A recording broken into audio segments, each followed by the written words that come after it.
사무엘상 3장 11절부터 14절까지 말씀입니다. 제가 봉독을 하도록 하겠습니다. 여호와께서 사무엘에게 이르시되 보라, 내가 이스라엘 중에 한 일을 행하리니 그것을 듣는 자마다 두 귀가 울리리라.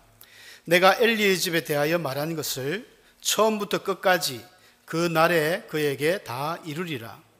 내가 그의 집을 영원토록 심판하겠다고 그에게 말한 것은 그가 아는 죄악 때문이니 이는 그가 자기의 아들들이 저주를 자청하되 금하지 아니하였음이니라.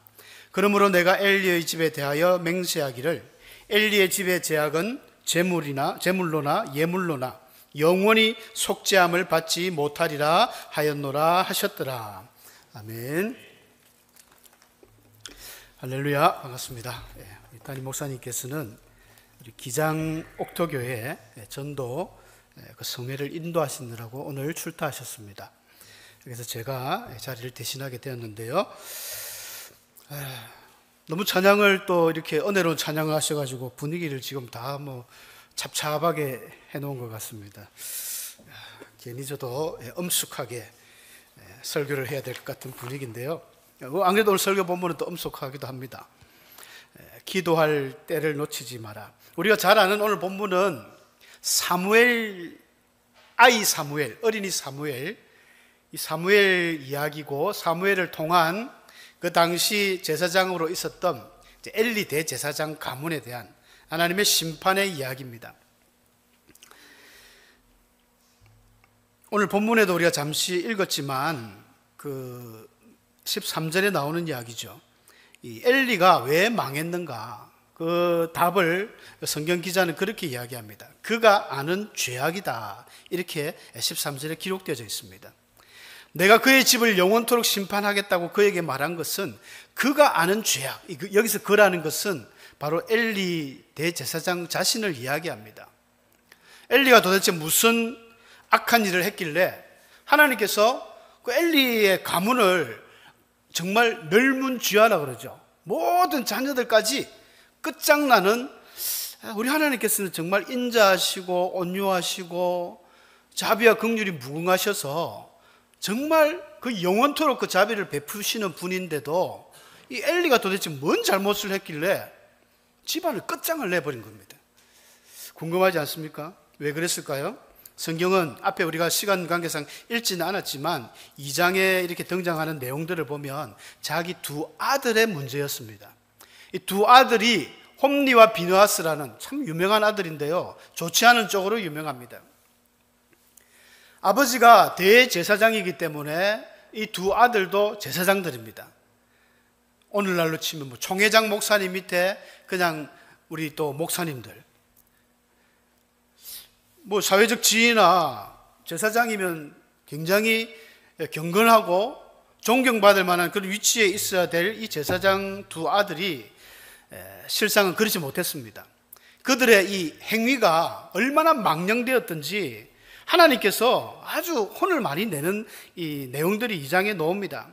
2장 12절에는 그런 표현이 있습니다. 엘리의 아들들은 행실이 나빠 여호와를 알지 못하더라. 처음부터 이 두 아들은, 두 놈은 아예 행실이 나빴다는 거예요. 이게 이제 원어적으로 베네벨리알이라는 말을 쓰는데, 요한번 개역 한글 성경에는 오히려 또 불량자다 이런 표현을 해놨거든요. 불량자가 더 뜻이 가깝습니다. 원어에 아주 사악한 자들이라는 뜻입니다. 사도 바울은 고린도후서 고린도 교회에 이야기하면서 어떻게 그리스도와 벨리알이 함께 하겠느냐, 믿는 자와 믿지 않는 자가 어떻게 상관하겠느냐, 이렇게 사단을 지칭했습니다. 벨리알이, 원래 사단, 마귀의 별명이 벨리알이거든요. 그러니까 엘리의 두 아들은 마귀 새끼라는 거예요. 마귀 새끼, 불량자, 벨리알이다, 이렇게 원어는 이야기하고 있습니다. 얼마나 나빴던지 여호와를 알지 못한다. 이거는 여호와를 그냥 지식적으로 아는 게 아니라, 아예 알지 못하는 게 아니라 알려고도 생각을 안 하는 거예요. 목사가, 교회 장로가 하나님을 알려고 하지 않는 거예요. 굉장히 악한 일 아닙니까? 그런데 그들의 행동을 보니까 더 심합니다. 이 사람들은 구약시대 때는 오늘날은 우리가 예배를 드리지만 그때는 제사를 다 드렸지 않습니까? 구약의 제사는 한 5가지 유명한 제사들이 있습니다. 번제, 소제, 화막제, 속제제, 속건제 해가지고 번제는 매일 그냥 불로 태우는 거예요. 아침마다 상번제, 하번제 하면서 아침 저녁으로 동물을 완전히 태우는 게 번제입니다. 그 가죽밖에 안 남아요. 그런데 뭐 소제는 곡물이니까 빼더라도 화목제는 우리가 감사제죠. 감사제. 화목제를 드릴 때는 그 드리는 자가 그 동물을 드렸다가 어느 일부 가져갑니다. 그래서 가족들이 모여서 맛있게 먹어요. 그리고 제사장은 그러면 일을 열심히 했는데 뭐 아무것도 안 주면 되느냐? 아닙니다. 이 거제로 흔들었던 이 우편 뒷다리하고 가슴을 제사장 몫으로 받게 되어 있습니다.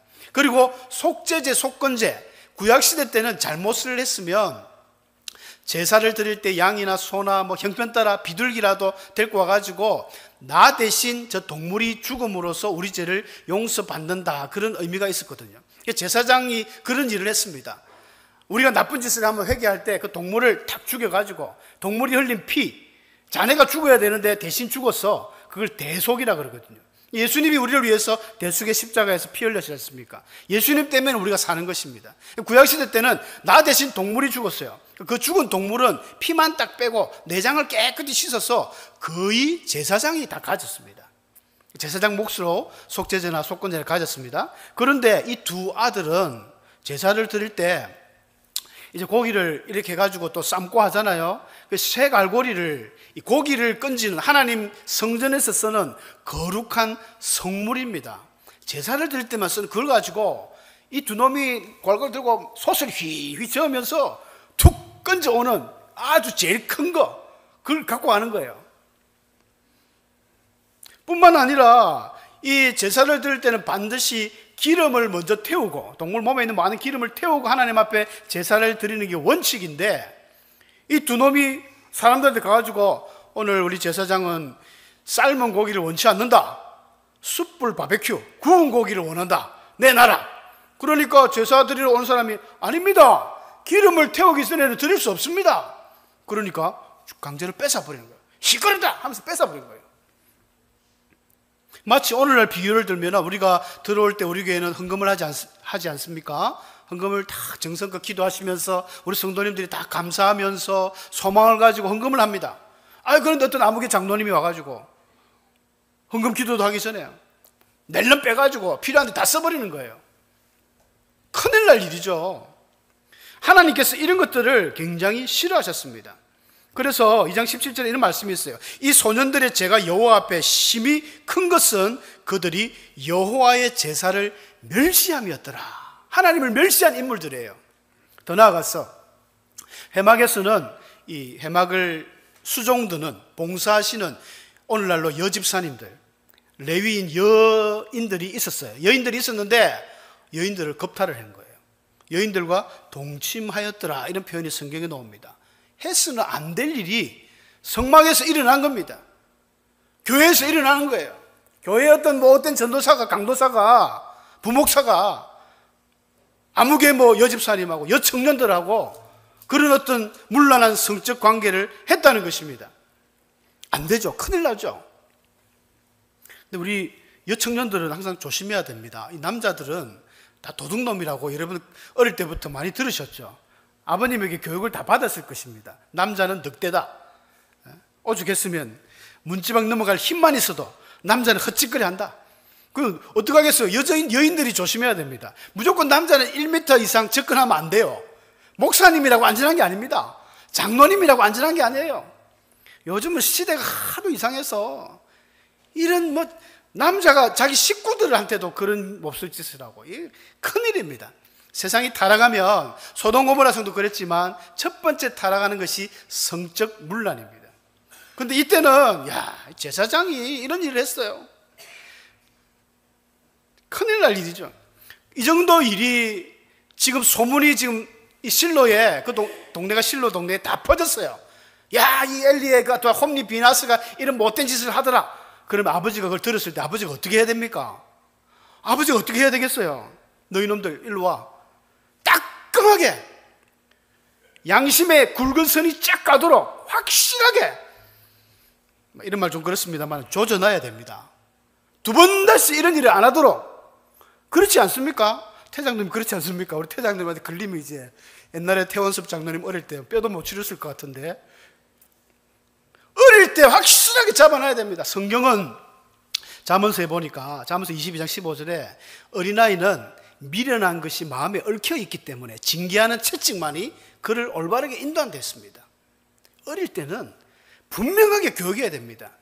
이게 신불신간에, 여러분 신사임당 그 얼마나 엄격하게 아이를 잘 하니까 율곡이라는 대단한 인물이 나왔지 않습니까? 한석봉은 그저 나왔습니까? 그 어머니의 엄격한 그것 때문에 위대한 인물이 된 겁니다. 성경의 수많은 인물들이 그렇게 자랐어요. 근데 성인이 되고 나서는 간섭하면 안 됩니다. 12살 넘으면 유대인들은 성인식을 하기 때문에 존중해 줘야죠. 인격적으로 대우를 해줘야 됩니다. 우리나라 한국 여자들은 좀 이상해가지고 어릴 때는 옹냥옹냥 황대받듯이 받들다가 나이 들어가지고 중학교 가니까 막 대들고 하니까 이 녀석이 이제 머리 컸다고 엄마 아빠도 무시해 하면서 일로 와 하면서 막 하다 보니까 아이들이 마음에 분노가 일어나고 집을 나가고 막 싸우고 이러거든요. 크면은 손대면 안 됩니다. 절대 안 됩니다. 인격적으로 말로 하셔야 됩니다. 우리 하나님도 인격적이신 분이기 때문에. 그런데 이 아버지 엘리는 두 아들을 교육을 잘 못했던 것 같아요. 여러분, 이 사건까지 지금 회막에서 성전에서 이런 일이 일어난다는 것은 이미 떡잎부터 알아볼 만합니다. 어릴 때부터 얘들의 행실이 안 좋았던 거예요. 어릴 때 엘리가 딱 잡아야 되는데 그 시기를 놓쳐버린 거예요. 그리고 딱 본문에 보면 2장 23절부터 25절까지 엘리의 책망이 나오는데 엘리가 그런 이야기를 합니다. 너희가 어찌하여 이런 일을 하느냐? 내가 너희의 악행을 이 모든 백성에게 던노라. 백성한테 들으면 됩니까? 아버지가 아이들 딱 보면 모릅니까? 벌써 눈치채고 일로 와. 너 어제 뭐 이런 잘못된 거 있어? 딱 해야 되는데 소문을 듣고 아는 거예요. 아버지가 맨 뒤에 알았습니다. 이것부터가 틀렸죠. 그러면서 쭉 하는 이야기가 뭐 하나님께 죄를 지면 어떻게 용서받겠느냐. 그런데 그 아이들이 아버지 말을 듣지 않았어요. 어릴 때부터 삐뚤어진 아이들이죠. 그들이 자기 아버지의 말을 듣지 아니하였으니 이는 여호와께서 그들을 죽이기로 뜻하셨습니다. 이제 그 도가 지나쳤습니다. 여러분, 하나님은 굉장히 인자하시고 온유하신 분이지만 하나님의 카트라인이 있습니다. 소돔 고모라 성이 웬만하면 멸하지 않을 텐데 하나님 앞에 카트라인에 걸린 거예요. 요나가 니느웨 성에 가서 복음을 전할 때에 그 요나스 1장에 보면 그들의 죄악이 하늘에 상달인지라, 하나님의 딱 카트라인에 걸려버리니까 신자든 불신자든 간에 그 카트라인이 있습니다. 이 두 아이가 하나님의 카트라인에 걸린 거예요. 죽이기로 하나님 작정했습니다. 그래서 하나님은 경고장을 보냈습니다. 우리 축구할 때도 옐로우 카드 주잖아요. 옐로우 카드 뭡니까? 너 한 번만 더 하면 넌 퇴장이야. 넌 레드 카드 나간다. 이 경고장입니다. 그래서 하나님은 하나님의 한 사람을 준비하셔서 엘리에게 보냈습니다. 그게 이제 2장 27절에 나오거든요. 하나님의 한 사람이 엘리에게 가가지고 쭉 이야기를 합니다. 경고장이에요. 그 사람이 하는 말을 요약해보면 그렇습니다. 너희는 어찌하여 내가 내 처소에서 명령한 내 재물과 예물을 밟으며 네 아들들을 나보다 더 중히 여겨서 내 백성 이스라엘에 드리는 가장 좋은 것으로 너희들 배만 부르게 하느냐. 야, 하나님께서 콕 찍었습니다. 여러분, 우리 하나님은 제사를 드리면 하나님이 그 동물 먹지 않습니다. 하나님이 어떻게 먹습니까? 여러분들이 매주 하시는 헌금 하나님이 안 가져가십니다. 하나님 이거 어떻게 갖고 갑니까? 교회를 위해서 쓰는 거예요. 목사님 사례도 드리고 교회에 여러 가지 뭐 부서진 거 보수도 하고, 구약시대 때도 다 그랬습니다. 제사를 드리고 이 모든 성전세를 내면은 교회를 보수하고 성전을 보수하고, 그 제사장들은 뭐 어떻게 살아갑니까? 그걸로 이렇게 삶을 영위했거든요. 그런데 엘리는 백성들이 그렇게 구별해서 정말 아끼고 기도하는 마음으로 드렸던 그 가장 좋은 것으로 너희들 아이들만 먹이 챙기고 배부르게 하느냐. 야, 하나님이 바로 직질러서 이야기했어요. 그러면서 그 유명한 말씀이 나오지 않습니까? 나를 존중히 여기는 자를 내가 존중히 여기고 나를 멸시하는 자는 내가 경멸하리라. 여러분, 하나님도 인격적이신 분이기 때문에 하나님을 무시하거나 하나님을 대놓고 그냥 경멸해버리면 하나님도 그래, 나도 너 모르는 척 할 거야, 이렇게 됩니다. 조심하셔야 돼요. 이 하나님의 사람이라는 누군지 몰라요. 우리 성경에는 하나님의 수많은 예언자들이 등장하지만 누군지 모르는 이런 사람들이 굉장히 많습니다. 성경에 이 문서로 남긴 선지자를 우리가 문서 선지자, 문서 예언자라 하죠. 우리 선지서가 많이 나오지 않습니까? 그런데 엘리야라든지 엘리사라든지 나단 선지자, 갓, 미가야 이런 선지자들은 굉장히 뛰어난 인물임에도 불구하고 기록된 문서가 없어요. 그렇다고 그 사람들이 뭐 아무렇지도 않은 사람이 아닙니다. 이 하나님의 어떤 한 사람도 하나님의 사명을 가지고 가서 엘리에게 경고장을 날린 거예요. 당신 똑바로 하시오. 하나님이 당신 집안을 심판할 것입니다. 그러면서 아주 그 두 아들이 한날 동시에 죽을 것을 예언을 했습니다. 예언을 하고 너희들이 그렇게 백성들 좋은 거 배불렀지, 너희들이 이제 완전히 망하게 되어서 가난하게 되어가지고 훗날에 너희들이 남은 그 자녀 중에 한 사람이 은 한 조각과 떡 한 덩이를 위하여 그에게 엎드려 이르되 청하노니 내가 제사장의 직분 하나를 맡겨 내게 떡 조각을 먹게 하소서. 어렵고 한없이 어렵고 구차하게 되어가지고 어느 집 가가지고 내가 제사장 직분 조그만 한 개만 주셔가지고 나로 좀 먹고 살게 해주세요. 그렇게 부탁하게 될 것이라는 예언을 하나님의 사람이 했습니다. 무서운 예언이었죠. 끔찍한 예언입니다. 이런 예언을 들으면 우리 같으면 어떻게 하겠습니까? 기도해야죠. 기도할 때입니다. 하나님이 경고장을 주시는 것은 기도하라는 사인입니다.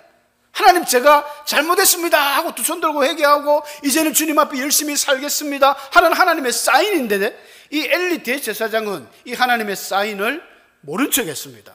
아무 반응이 없어요. 성경을 아무리 제가 몇 번을 수십 번을 봐도 엘리는 아무 행동 변화가 없었습니다. 그냥 하나님이 그렇게 경고를 하시니까 아무 말이 없어요. 그럼 하나님이 어떻게 하시겠습니까?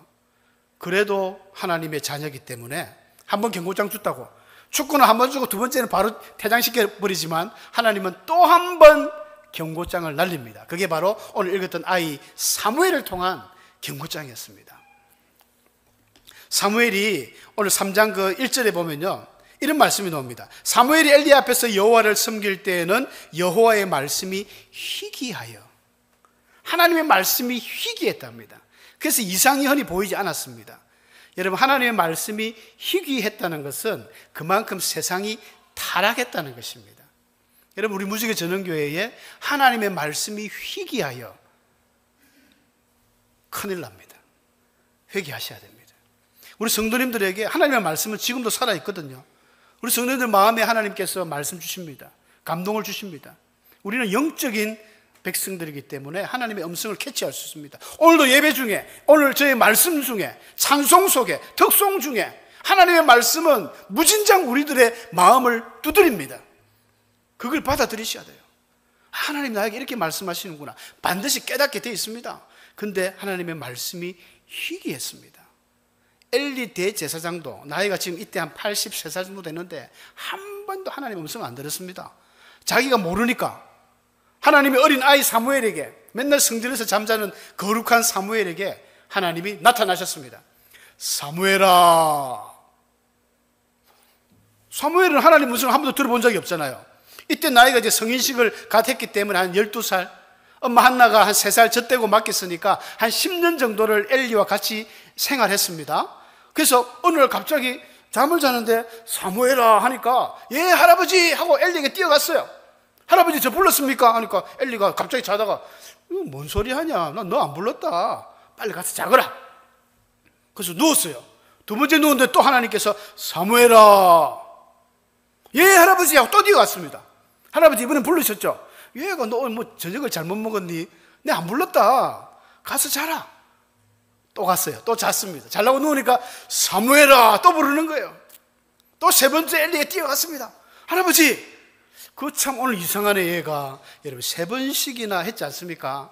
우리가 영적인 대제사장 엘리였다면 바로 캐치를 했을 것인데 3번씩이나 멍하게 이렇게 지나갔습니다. 그래서 혹시 어쩌면 우리 그 선배 목사님들, 우리 그 종친의 목사님, 그 제사장님들이 이야기하는 하나님의 음성이 아닐까 하면서, 너 만약에 이번에 또 가서 누웠는데 또 음성 들리면 이번에는 딱 그 자리에서 무릎 꿇고 하나님 말씀하시옵소서, 주의 종이 듣겠습니다, 이렇게 해봐라 했거든요. 그래서 사무엘이 또 누웠습니다.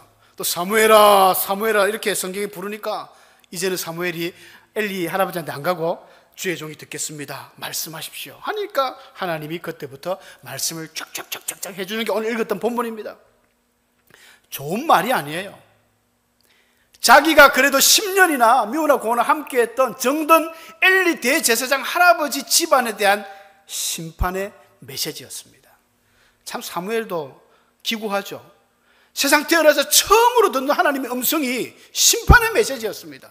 사랑하는 아들아, 네가 참 고생이 많다. 엄마 떨어져가지고 이렇게 성전에서 믿음 생활하는데 내가 너를 축복한다. 너의 모든 길을 내가 책임지겠다. 내가 너와 함께한다. 이런 축복의 메시지를 주면 좋은데 첫 만남부터가 아주 센 걸 받았습니다. 너 엘리 제사장에 가서 이야기해라. 너의 집안이 완전 망한다. 너의 아들이 한 달 동시에 죽는다. 이러면서 그 어떤 심판에 대한 메시지를 이야기하면서 엘리도 엘리에게 이야기하는 거예요. 그가 아는 죄악 때문이다.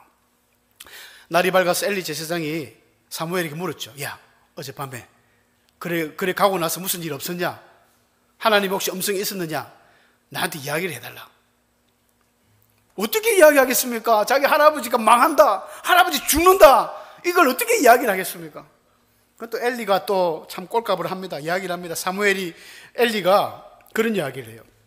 네게 말씀하신 모든 것을 하나라도 숨기지 말고 내게 말해라.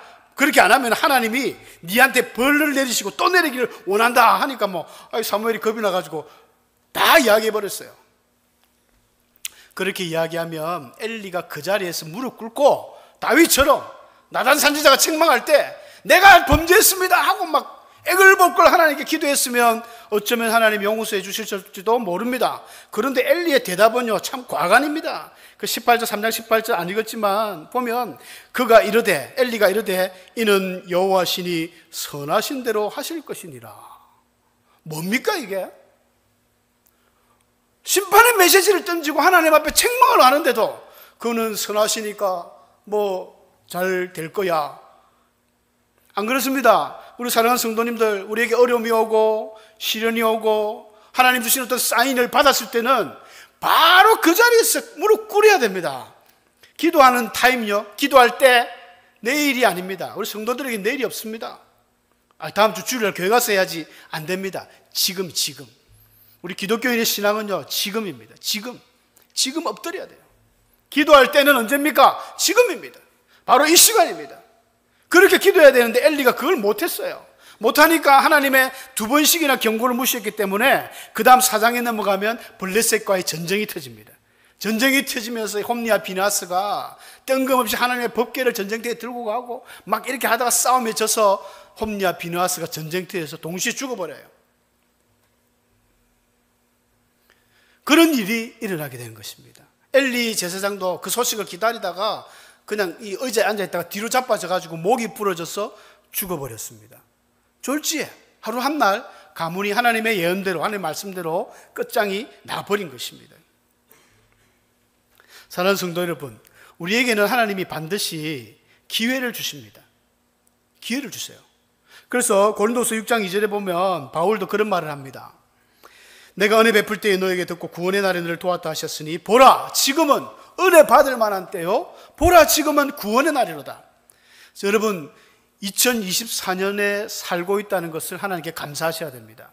예수님이 오신 이후로 우리가 예수님과 함께 그 성령님의 은혜로 사는 것을 우리는 죽을 때까지 감사하셔야 됩니다. 예수님이 없었다면 우리는 이 자리에 앉아 있을 수 없습니다. 구약시대처럼 또 제사 드려야 되잖아요. 동물 잡아가지고 제사장이 피 흘리고 그렇게 귀찮아서 하시겠습니까? 오늘 예수님이 우리 위해서 십자가에서 모든 피를 흘리시면서 우리 모든 인류의 죄, 앞으로 태어날 수많은 인류들의 죄까지 대신 짊어지고 한 마리 어린 양처럼 대속의 죽음을 완성하셨습니다. 그 예수님 때문에 우리가 무슨 죄를 짓든 바로 즉시로 주 예수의 이름으로, 너희가 이때까지는 내 이름으로 기도하지 않았지만 이제는 내 이름으로 기도해라. 그래서 우리가 예수님의 이름으로 기도하는 것입니다. 예수님의 이름으로 기도해야 능력이 있습니다. 예수님의 이름으로 기도하면 하나님이 그 기도 보증 사인이기 때문에 들어주시는 거예요. 가끔 우리가 실수로 긴장을 해가지고 항상 기도할 때 예수님 이름으로 기도합니다 빼먹는 경우도 있잖아요. 그거는 실수고 긴장이지만 우리는 예수님 이름 의지하셔야 됩니다. 예수님만 붙들고 가면, 예수님 뒤에만 있으면 만사통가입니다. 프리패스예요. 만사형통입니다. 예수님 없이 내가 좀 한다고 잘난 척하고 까불다가는요 바로 꼬꾸라집니다.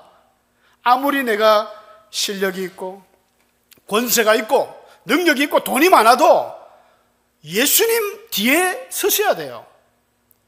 절대 우리는 완전할 수 없습니다. 우리 건강 뭐 영원합니까? 아무리 건강하다고 자부해도 어느 날 한순간 우리는 넘어지지 않습니까? 건강을 잃은 이후에 내가 그렇게 두 다리가 소중한 걸 깨닫습니다. 좋은 또 우리 참 실습생이 있어가지고 어깨를 다시 보니까, 어깨를 수술해 보니까 이 어깨가 얼마나 귀중하고 소중한지 다시 한번 체험하는 거죠. 우리 손혜옥 권사님처럼. 우리 코로나 시절 잘 넘겼지 않습니까? 이 예배의 자리가 그렇게 중요한 줄 잘 몰랐었죠. 근데 코로나 딱 한번 있어보고 뭐 자꾸 방역 조치 이래가 예배를 안 드리니까 교회가 그렇게 눈물나게 좋았던 거예요. 사랑하는 성도 여러분, 모든 게 때가 있습니다. 여러분 기도할 때를 놓치지 마시기 바랍니다.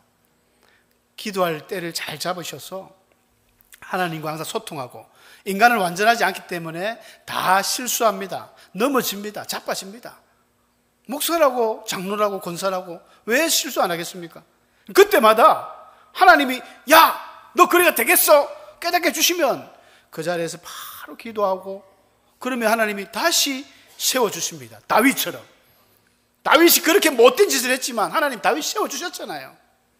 이스라엘의 그 다윗의 큰별, 지금도 추앙받는 인물이 된 것은 다윗이 완전해서가 아니라 하나님을 향한 그 마음, 진실된 마음, 기도할 때를 놓치지 않았던 다윗이었기 때문에 그것이 가능했던 것입니다. 말씀을 맺겠습니다. 사랑하는 성도 여러분, 우리가 정말 이 세상 살아가는 것이 쉽지 않습니다. 특히 믿음을 가진 우리 성도들이 살아가는 것은 원수 마귀가 호시탐탐 우는 사자처럼 우리를 삼키려고 달려들고 있습니다. 눈에 보이지 않는 어마어마한 영적 세력이 우리가 신앙생활을 못하도록 방해하는 것입니다.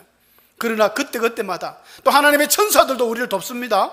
하나님이 우리에게 말씀을 주십니다. 성경을 통해서, 기도를 통해서, 찬송을 통해서, 하다못해 TV를 통해서 언제나 하나님의 말씀이 우리에게 오고 있습니다. 그때마다 하나님, 제가 잘못했습니다. 하나님, 다시 할 수 있도록 힘을 주십시오. 기도하는 거예요. 그렇게 하면 우리 모두는 하나님의 영광을 드리는 축복된 그런 멋진 주의 성도들 될 줄로 믿습니다. 함께 기도하시겠습니다. 아버지 하나님,